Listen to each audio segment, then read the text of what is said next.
রান্না বান্না করতে পারো? হ্যাঁ পারি। আলু কাটতে পারো? হ্যাঁ পারি। কেটে দেখাও।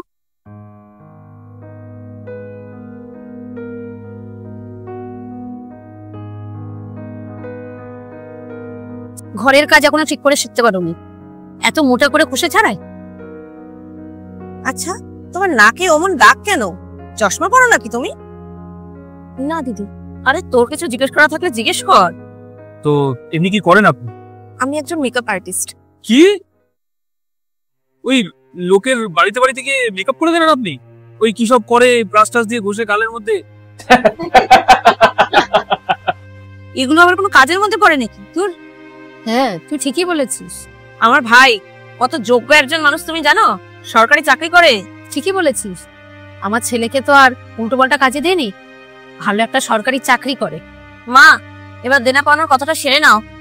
10 লাখ টাকা ক্যাশ আর একটা বাইক, আর এর বেশি তো আপনি দিতেও পারবেন না। ঠিক আছে কাকিমা, তাই হবে, তাই দেবো। আর আমার বোন না খুব সংস্কারী, আপনার বাড়িতে যখন যাবে সংসারটাকে একদম সামনে রাখবে। দেখে তো মনে হচ্ছে না আপনি আপনার বোনকে ভালো মতো মানুষ করতে পেরেছেন। ব্যাস, অনেক হয়েছে।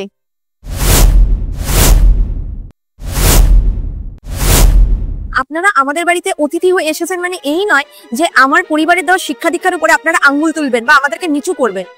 আপনারা বলছেন আপনাদের ছেলেকে খুব ভালো শিক্ষা দীক্ষা দিয়েছেন, খুব সংস্কারী পুত্র বানিয়েছেন, তাই না? তাহলে একটা কাজ করতে পারেন তো, ছেলের কপালে লিখে দিতে পারেন যে সংস্কারী পুত্র।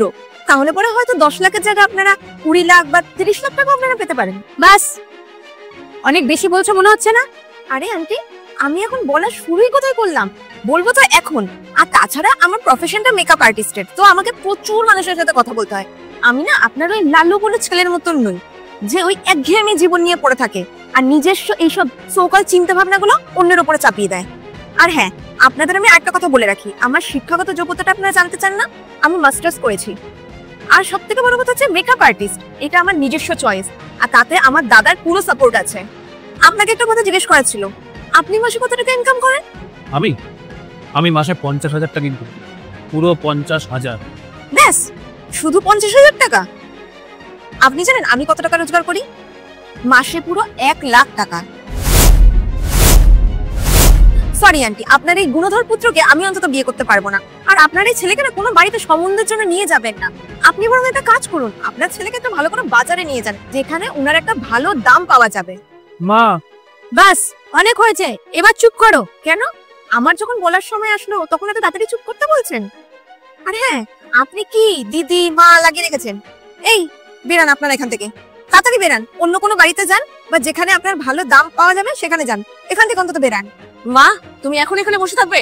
চলো। চল।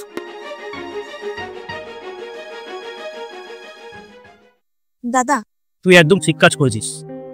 আর এইসব লোকেদের সঙ্গে এরকমই করা উচিত। এইসব লোকেদের বাড়িতে কোনো মেয়ে গিয়েই সুখী থাকতে পারে না। আসলে কি জানিস, এরা মেয়েদের মূল্য জানে না, কারণ মেয়েরা তো অমূল্য হয়।